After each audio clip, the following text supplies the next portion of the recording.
इस कार्यक्रम के पुण्यार्चक हैं श्री राजेंद्र प्रसाद जी जैन, श्रीमती ममता जी जैन, श्री प्रशांत जी जैन, श्रीमती दिव्या जैन, पारस जैन, श्री भरत जैन, श्रीमती सौम्या जैन एवं समस्त परिवार, मुंबई।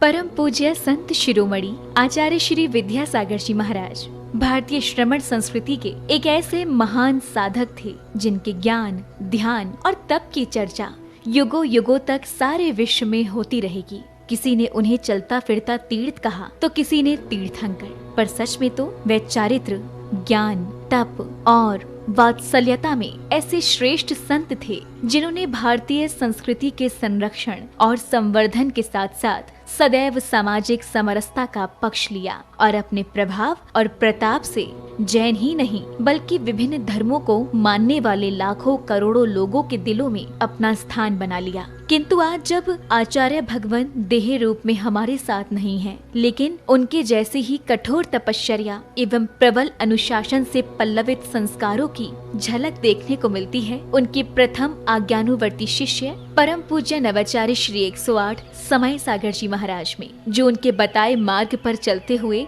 आज विश्व में धर्म की महती प्रभावना कर रहे हैं। आइए देखते हैं संत शिरोमणि आचार्य श्री 108 विद्यासागर जी महाराज के जन्म के 12 वर्ष बाद उन्हीं पुण्यवान माता के गर्भ से शरद पूर्णिमा के ही पावन पर्व पर जन्मे परम पूज्य नवाचार्य श्री 108 समय सागर जी महाराज की संयम पूर्ण जीवन यात्रा। आचार विचार हो या व्यवहार, तपश्चरण हो या संस्कार या फिर हो व्यक्तित्व की बात, परम पूज्य नवाचार्य श्री 108 समय सागर जी महाराज प्रत्येक दृष्टि से साक्षात आचार्य भगवान की प्रतिलिपि कहे जा सकते हैं। और हो भी क्यों ना, आखिर जन्म देने वाले माता पिता तो एक ही हैं, और फिर इसे एक विचित्र संयोग कहें या फिर मलप्पा जी और श्रीमती जी के पूर्व भवों का पुण्योदय, जो उन्हें 27 अक्टूबर सन 1958 को शरद पूर्णिमा के ही पावन पर्व पर पुनः एक बालक के माता पिता बनने का सौभाग्य प्राप्त हुआ। 6 भाई बहनों में सबसे छोटे किंतु शांत प्रवृत्ति के इस बालक का नाम शांतिनाथ रखा गया। शांतिनाथ जैन बाल्यावस्था से ही पढ़ने लिखने में तो कुशाग्र थे ही, लेकिन जैसे जैसे समय बीतता गया वैसे वैसे उनकी रुचि धर्म और आध्यात्म में बढ़ने लगी, और इसी अभिरुचि के कारण ही मात्र 17 साल की उम्र में ही शांतिनाथ जा पहुँचे राजस्थान स्थित श्री महावीर जी में विराजमान आचार्य श्री विद्यासागर जी की शरण में, जहां 2 मई 1975 को आचार्य श्री ने शांतिनाथ जी की प्रार्थना स्वीकार कर उन्हें ब्रह्मचर्य व्रत दे दिया। ब्रह्मचर्य व्रत धारण करते ही ब्रह्मचारी शांतिनाथ जी दिन रात गुरु सेवा और धर्म ध्यान में तल्लीन हो गए। संयम व्रत को धारण कर तप और साधना के निर्मल पथ पर चल रहे ब्रह्मचारी शांतिनाथ ने केवल 5 वर्ष की अल्प अवधि में ही वैराग्य पद के विभिन्न सोपानों को पार कर अपनी योग्यता से आचार्य भगवान को प्रभावित कर लिया, जिसका पारितोषिक मिला उन्हें मुनि दीक्षा के रूप में। 8 मार्च 1980 को मध्य प्रदेश के छतरपुर स्थित श्री दिगंबर जैन सिद्ध क्षेत्र द्रोणगिरी में आचार्य श्री विद्यासागर जी महाराज ने उन्हें मुनि दीक्षा प्रदान कर दिगंबर मुद्रा का पूर्ण साधक घोषित कर दिया और नाम दिया मुनि श्री समय सागर जी महाराज। मुनि दीक्षा के उपरांत मुनि श्री समय सागर जी महाराज ने कुछ वर्षों तक आचार्य श्री के संग में रहकर अध्ययन और अध्यापन किया। तत्पश्चात गुरु आज्ञा से पृथक संघ के नायक बनकर देश भर में विहार करते हुए धर्म प्रभावना करने लगे। अपने सानिध्य में कई पंच कल्याणक एवं विधान आदि धार्मिक अनुष्ठान संपन्न कराने के साथ ही उन्होंने अपनी लेखनी से कन्नड़, हिंदी, संस्कृत और मराठी भाषाओं में कई शास्त्रों की रचनाएं भी की। सन 2018 में ललितपुर में हुए पंच कल्याणक के दौरान आचार्य कुंद के नियमसार में वर्णित निर्यापक श्रवण की व्यवस्था का उल्लेख करते हुए आचार्य विद्यासागर जी महाराज ने मुनि श्री समय सागर जी महाराज को निर्यापक पद की उपाधि प्रदान कर संघ में नवदीक्षित मुनिराजों के निर्वाह का उत्तरदायित्व सौंप दिया। आचार्य कुंद देव ने यह बात बहुत स्पष्ट लिखी है, वह बात आप लोगों को समझ में आना चाहिए। जो दीक्षित करते हैं वे आचार्य कहलाते हैं, और इसके उपरांत जो नव में नए दीक्षित होते हैं उनके निर्वाह करने के लिए निर्यापक हाँ, आचार तो नहीं लिखा, लेकिन निर्यापक श्रमण का वह रूप दिया है उन्होंने। ये निर्यापक का अर्थ यह है, जैसे आचार्य महाराज कहते हैं उसके अनुसार जिनको ये दिया जाता है। ये लोग बहुत विलम्ब कर रहे थे, तो हमें भी ज़्यादा आग्रह करना अच्छा नहीं समझ में आया कि समय पर सब हो जाएगा। वह ललितपुर में योग था और आज आप लोगों के सामने हुआ है कि ये जितने भी नए श्रमण बने हैं, ये इनके लिए प्रशिक्षण देने का श्रेय जाता है समय सागर निर्यापक को। कौन चाहता है जिम्मेदारी लेना, लेकिन वे लेना तो पड़ेगा। तो समय सागर जी को बहुत आग्रह करना पड़ा। 40 साल होने के उपरांत हाउ कहा है।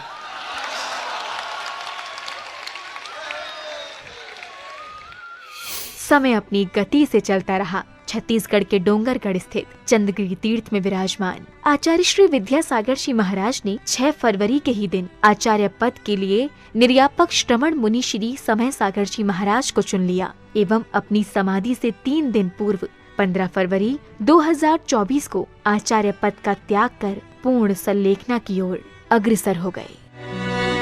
आचार्य भगवान की आज्ञानुसार निर्यापक श्रमण मुनिश्री समय सागर जी महाराज ने 16 अप्रैल 2024 को दमोह के कुंडलपुर में समस्त आचार्य संघ एवं देश भर के जैन समाज की उपस्थिति में पूज्य गुरुदेव के उत्तरदायित्वों के निर्वहन के लिए आचार्य पद स्वीकार कर लिया। पूज्य नवाचार्य समय सागर जी महाराज की। अंततः ये कहा जा सकता है कि आज का दिन केवल एक पर्व ही नहीं बल्कि स्वर्णिम अक्षरों से लिखित एक ऐसा अध्याय है जो विश्व के धार्मिक इतिहास में सदा ही अमर रहेगा। ये मात्र एक संयोग नहीं बल्कि पूरे समाज का पुण्य है जब एक ही दिन जन्मे गृहस्थ जीवन के 2 भाइयों ने गुरु शिष्य के रूप में परिवर्तित होकर धर्म उत्थान को अपना कर्तव्य माना और इसे परम पूज्य संत शिरोमणि आचार्य श्री 108 विद्यासागर जी की कठोर तपश्चर्या एवं संस्कारों का ही परिणाम कहेंगे, जो आज नवाचार्य श्री समय सागर जी महाराज भी उनकी अक्षुण्ण परंपरा का निर्वहन करते हुए धर्म की प्रभावना कर रहे हैं। आज पूरे विश्व का जैन समाज ये आशा कर रहा है कि परम पूज्य नवाचार्य श्री समय सागर जी महाराज भी संत शिरोमणि आचार्य श्री विद्यासागर जी महाराज के बताए मार्ग पर चलकर उन्हीं की भांति धर्म उत्थान का कार्य करते हुए समाज को एक नई दिशा प्रदान करेंगे। एक बार पुनः धर्म के महान उन्नायक परम पूज्य नवाचार्य श्री समय सागर जी महाराज के चरणों में हमारा त्रैबार नमोस्तु। नमोस्तु भगवन, नमोस्तु भगवन।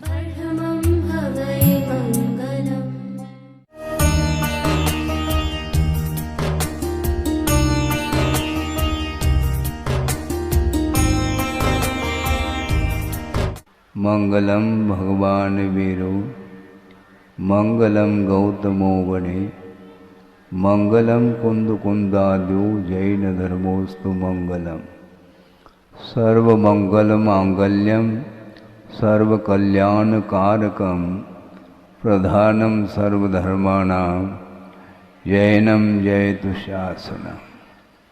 अहिंसा परमो धर्म की महावीर भगवान की प्रातः स्मरणीय परम पूज्याचार्य गुरुवर श्री विद्यासागर जी मुनि महाराज की जय।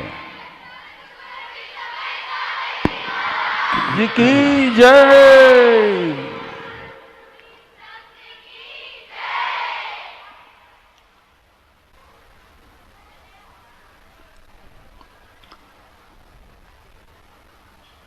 आनंद जो आता है वह शब्दातीत होता है,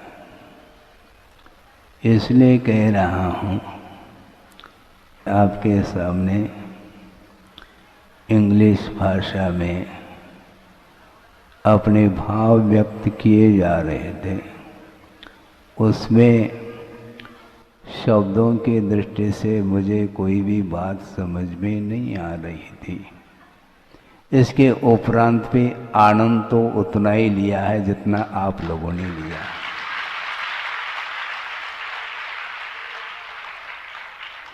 क्योंकि आनंद जो आता है वह शब्दों के माध्यम से आ सकता है, किंतु माध्यम में आनंद नहीं, ये ध्यान में रहे।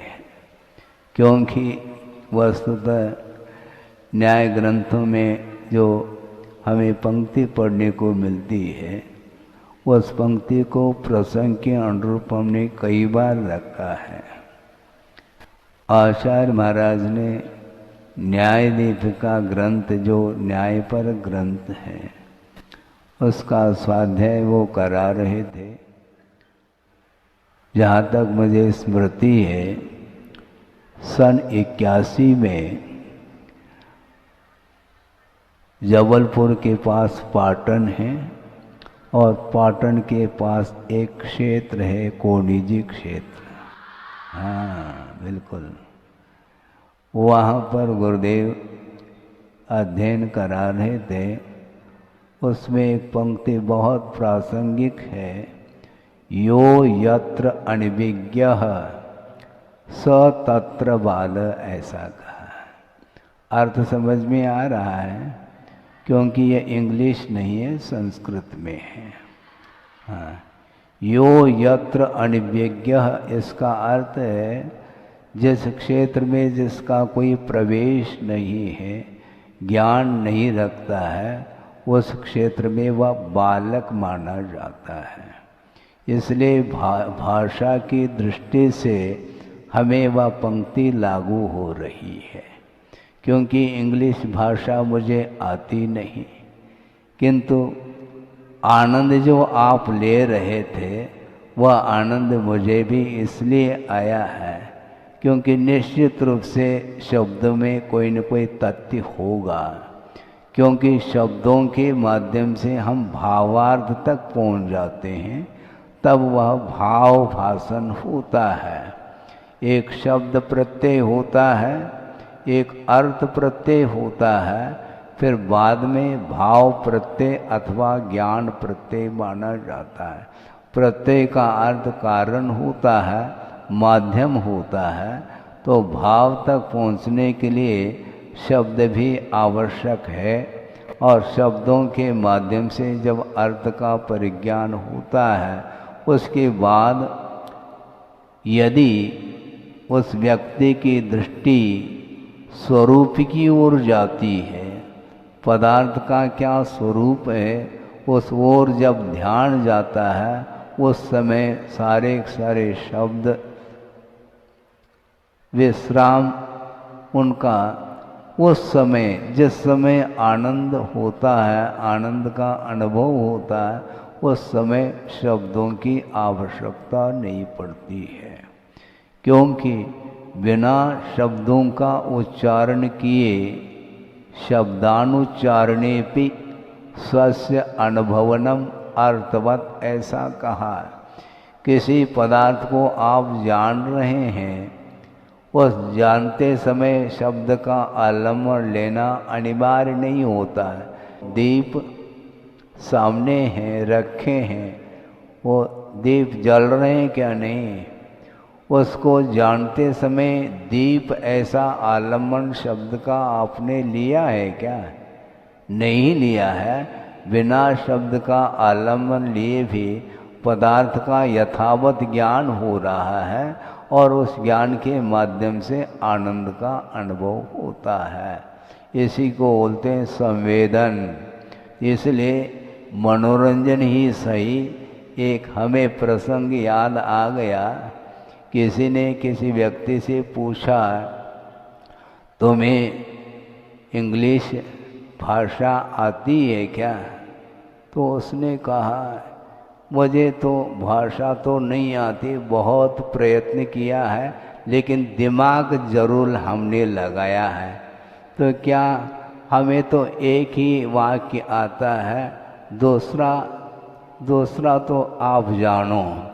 फिर कैसा आपने काम चलाया, हम बताना चाहते हैं। उस व्यक्ति ने कहा कि जिसको इंग्लिश नहीं आ रही है, वह इंग्लिश में एक शब्द का प्रयोग करके छोटा सा सेंटेंस जिसको बोलते हैं, उसका प्रयोग करके उसने आपको मनोरंजन आपके साथ किया है। क्या किया है महाराज? उसने कहा कम इन, तो अंदर आ गया। अब बाहर जाने के लिए उसके पास शब्द है ही नहीं। उसने दूसरे रूम के अंदर पहुंचा और कम इन कहा उसने। बात पूरी हो गई। दोनों में कम इन के माध्यम से काम चलाया है, क्योंकि बाहर जाने के लिए जो शब्द चाहिए उसके पास है नहीं, लेकिन एक ही सेंटेंस के माध्यम से काम चलाया है। तो हमें भी काम चलाना है। शब्द यदि भाषा नहीं आती है फिर भी ताली तो बज ही रही है। बहुत कठिन होता है। आचार्यों ने प्राकृत और संस्कृत में आगम की रचना की है, ग्रंथों की रचना की है। आज कोई भी व्यक्ति न संस्कृत पढ़ना चाहता है न प्राकृत पढ़ना चाहता है। उसको पढ़ाने वाले बहुत विरल ही व्यक्ति होते हैं जो पढ़ाते हैं।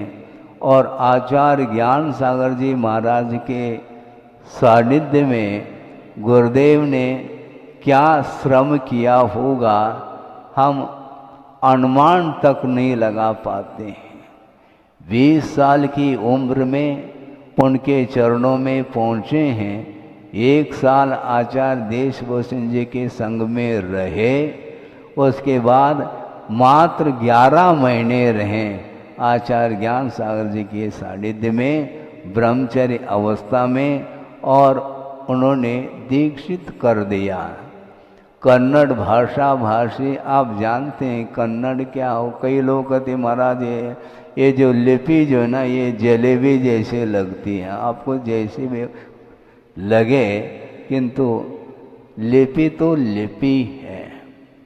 ग्रंथ खोल करके आप लोग पढ़ते हैं, उसमें क्या देखने में आते हैं आपको? हैं? कोई बता सकता है? ग्रंथ खोल करके आप पढ़ रहे हैं, पढ़ने में क्या आ रहे हैं? शब्द आ रहे हैं क्या? नहीं, क्योंकि शब्द कर्णेंद्रिय का विषय होता है।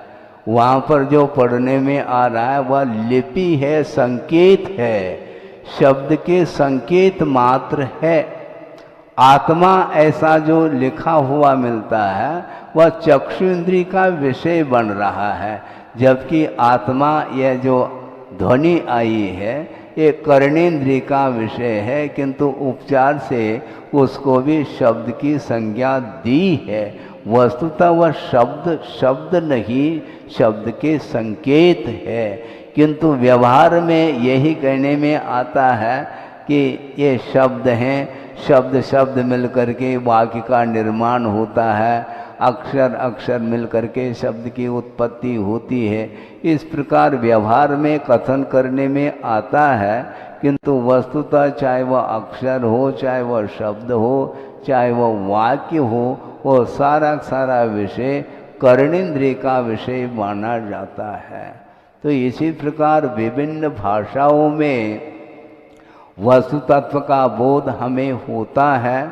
वस्तुतः भाषा एक माध्यम है, भाषा में आनंद नहीं, भाषा के माध्यम से ज्ञान तक पहुँचने में आनंद है। कि आनंद अलग वस्तु है, वह विषय रखा था, किंतु और छात्राएं अलग रूप से आई है, तो प्रतिभा स्थली की है।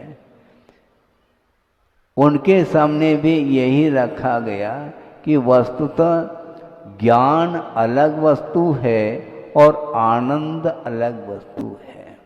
जिस समय तनावपूर्ण स्थिति में हम रहते हैं उस समय ज्ञान काम नहीं करता।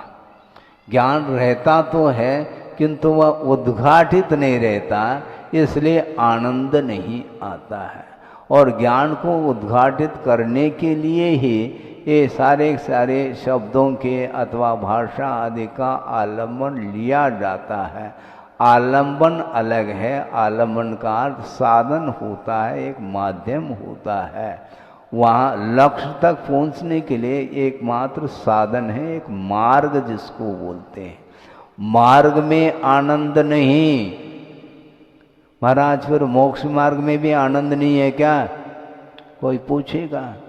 तार्किक व्यक्ति, बच्चे तो नहीं पहुंच पाएंगे, किंतु आप पूछ सकते हैं कि महाराज मोक्ष मार्ग में भी आनंद नहीं है क्या?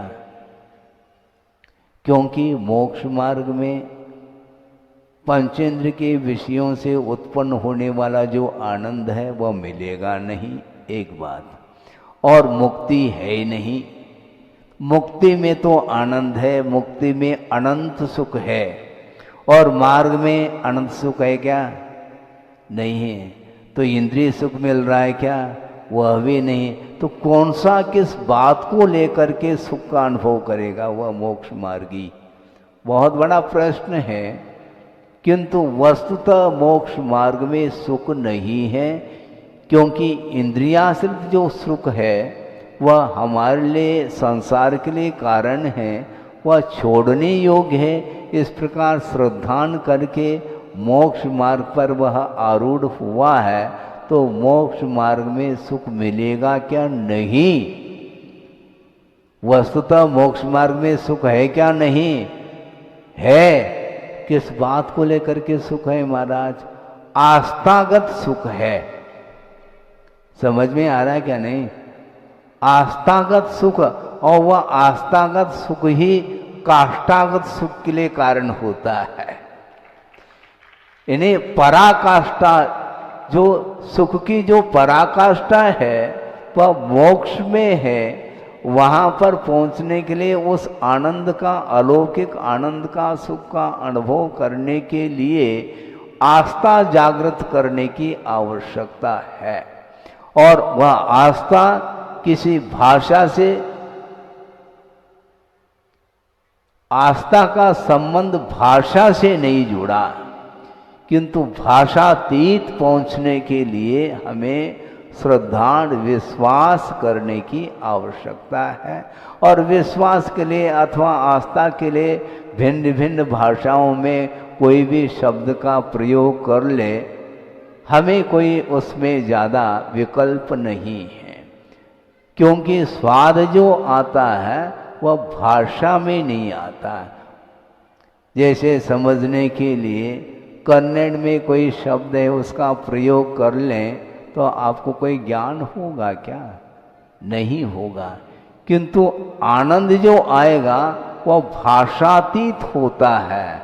जैसे मान लो आपने कहा आम,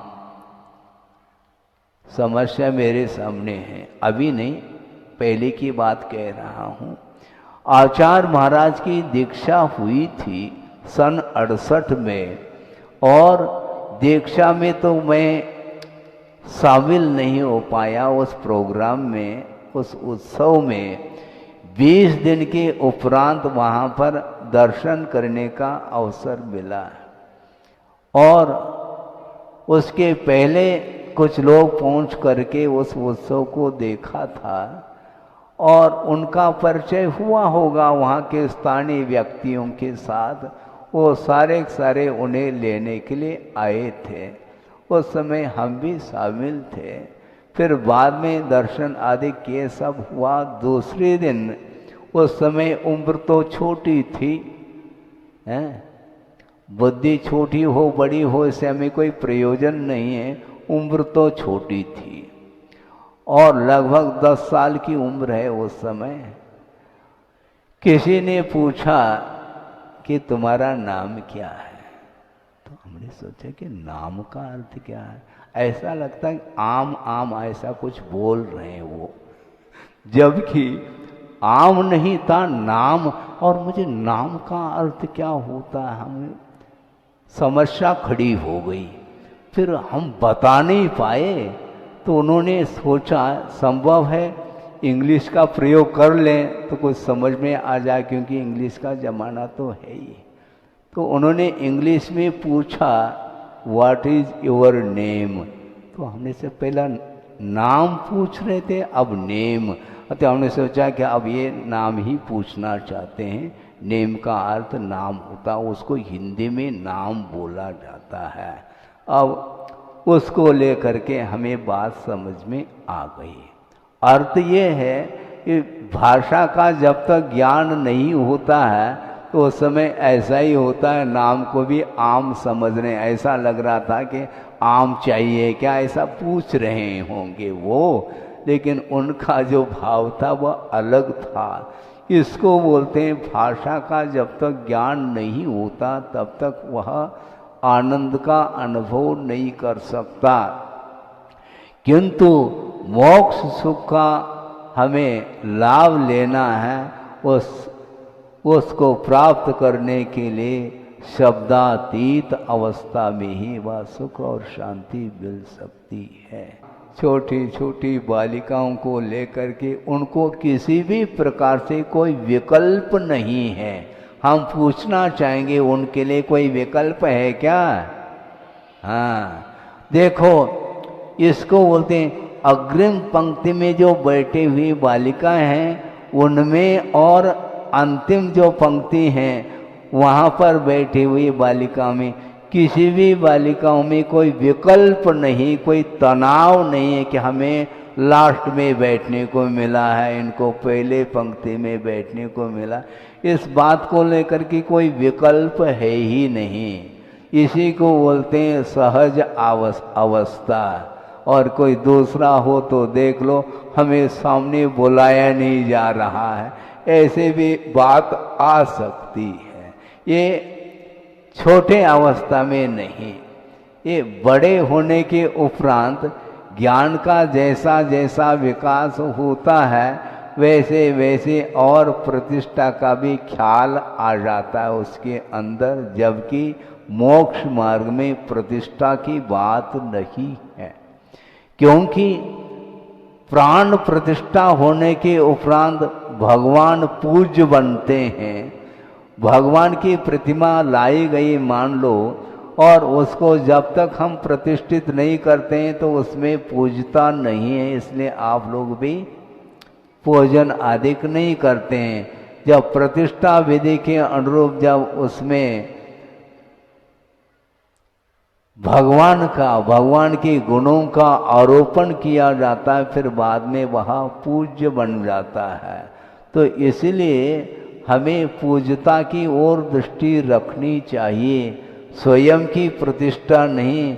भगवान प्रतिष्ठित है, हमारा स्वर्णिम अवसर है। इस पंचम काल में साक्षात प्रभु का दर्शन हम नहीं कर सकते, किंतु प्रभु का क्या स्वरूप है उस स्वरूप को गुरुदेव ने बताया है। शुरुआत में जब मैं आया था उस समय भारी हमारी क्या हालत थी हम ही जानते, दूसरा नहीं समझ पाएगा। दूसरा क्या समझेगा, वो हम ही जानते। छोटी सी पतली सी किताब हमारे हाथ में दी थी। जिस दिन सन 75 में महावीर जयंती का वह अवसर था, समय था, उस समय गुरुदेव ने ड्रेस चेंज करने की आज्ञा दी थी, और ड्रेस चेंज करने के उपरांत एक छोटी सी किताब हमारे सामने आ गई। अब उसको देख करके लगता है अब बीज क्या वस्तु है और वह आगे का विकास किस ढंग से होता है। वह किताब थी जिसके अंदर केवल विनती थी। विनती समझते हैं, विनती का अर्थ निवेदन भी होता है, वो नहीं, किंतु स्तुति। प्रभु पतित पावन मैं अपावन, वो मैं पढ़ता था। हाँ, उसमें 12 भावना भी लिखी हुई थी। हाँ, क्या राजा राणा छत्रपति, हाँ, हाथिन के असवार। तो हम सोचते थे कि हाथिन के ऐसा क्यों बोलते हैं, हाथी बोलना चाहिए, उसमें हाथिन के असवार। हमें समझ में नहीं आती थी वह पंक्ति, अब समझ में धीरे धीरे आने लगा। इसको बोलते हैं विकास किस ढंग से होता है। वो प्रभु पतित पावन पढ़ते पढ़ते पढ़ते इतना प्रभु बनने के लिए जो ज्ञान मिला है वह कहाँ से मिला है? बिना गुरु के प्रभु का ज्ञान भी संभव नहीं है। प्रभु का क्या स्वरूप है, उस स्वरूप से जो अनभिज्ञ होता है उसके लिए गुरु का आलम्बन लेना होता है। और गुरु का आलम्बन कब तक लिया जाता है? जब तक मोक्ष प्राप्त न हो तब तक गुरु का आलम्बन लिया जाता है। उसके उपरांत आलम्बन क्या, वो प्रभु के चरणों में बैठ जाता है। अनंत शुद्ध परमिष्टि जहाँ पर है वहाँ पर आपको बैठने के लिए जगह मिलेगी।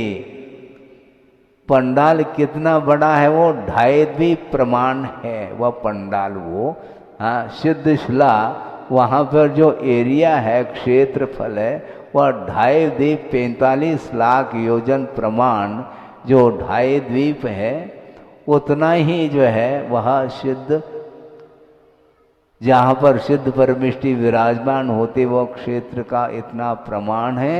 और उसी क्षेत्र में अनंत सिद्ध परमिष्टि समाहित हैं, फिर भी जगह आपके लिए मिलेगी। उसी उन्हीं की गोद में बैठेंगे, ये ध्यान रखो। हाँ सब लोग वहीं पर मिलेंगे। हाँ जो इंग्लिश में बोलने वाले हैं वो भी मिलेंगे और जो हिंदी में बोलने वाले वो भी मिलेंगे, जो बुंदेली में बोलने वाले अथवा कन्नड़ मराठी में बोलने वाले वहीं पर मिलेंगे। किंतु एक दूसरे के साथ कोई भी वार्ता नहीं होगी, क्योंकि शब्दातीत वह अवस्था है। वहाँ पर शब्द काम नहीं करते, मात्र ज्ञान ही काम करता है और ज्ञान के माध्यम से आनंद लिया जाता है। इसलिए मध्याह्न में और विशेष रूप से आपके सामने बालिकाओं के माध्यम से और बहनों के माध्यम से वक्तव्य आदि सुनने को मिलेंगे।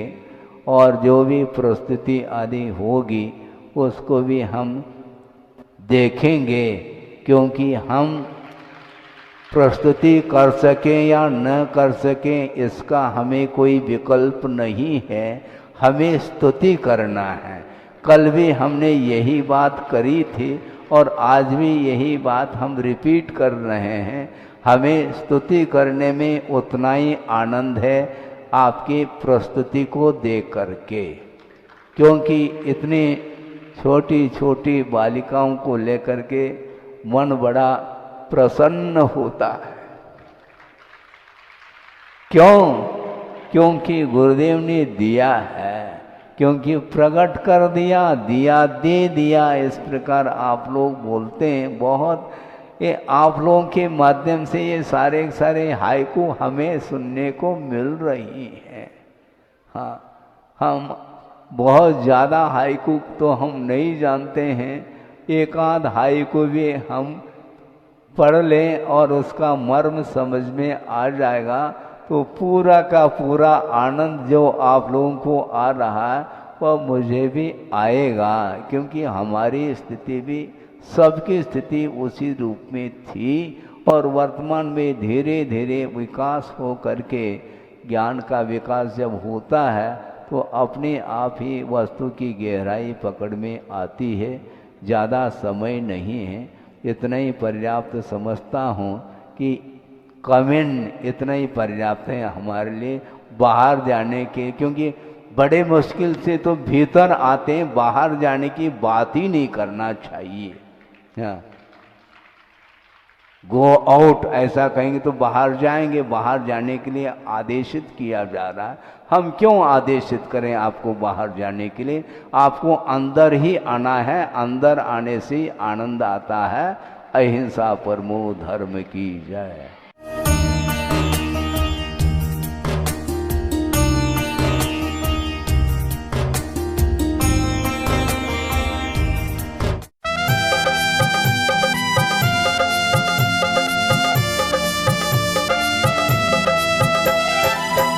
जिन शासन के नवाचार्य हैं, पूजे जिन्हें जग सारा है।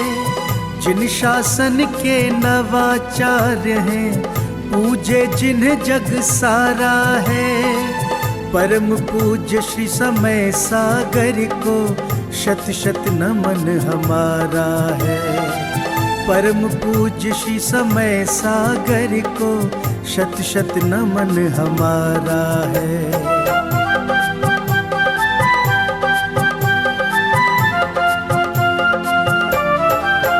गुरुवर के पावन श्री मुख से जब अमृत की धार झरे, मंत्र मुग्ध हो जाए प्राणी, जीवन का कल्याण करे।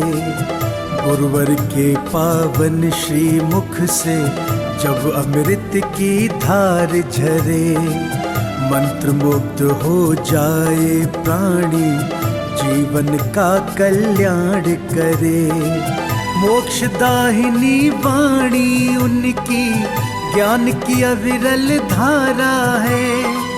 परम पूज्य श्री समय सागर को शत शत नमन हमारा है। परम पूज्य श्री समय सागर को शत शत नमन हमारा है।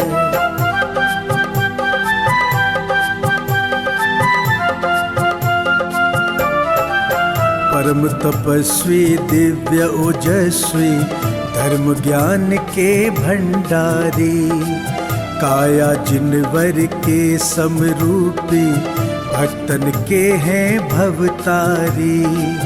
परम तपस्वी दिव्य ओजस्वी, धर्म ज्ञान के भंडारी, काया जिनवर के समरूपी, भक्तन के हैं भवतारी। दिव्य दिगंबर रूप गुरु का लगता बड़ा ही प्यारा है। परम पूज्य श्री समय सागर को शत शत नमन हमारा है। परम पूज्य श्री समय सागर को शत शत नमन हमारा है।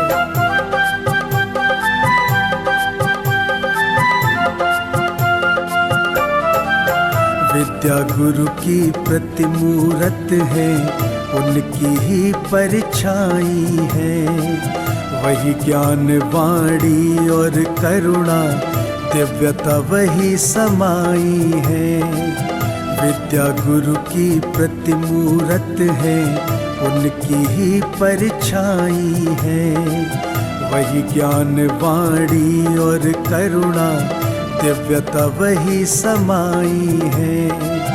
जिन वाणी चैनल करे भाव से, नित गुणगान तुम्हारा है। परम पूज्य श्री समय सागर को शत शत नमन हमारा है।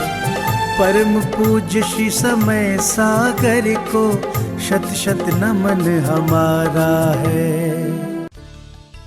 इस कार्यक्रम के पुण्यार्चक थे श्री राजेंद्र प्रसाद जी जैन, श्रीमती ममता जी जैन, श्री प्रशांत जी जैन, श्रीमती दिव्या जैन, पारस जैन, श्री भरत जैन, श्रीमती सौम्या जैन एवं समस्त परिवार, मुंबई।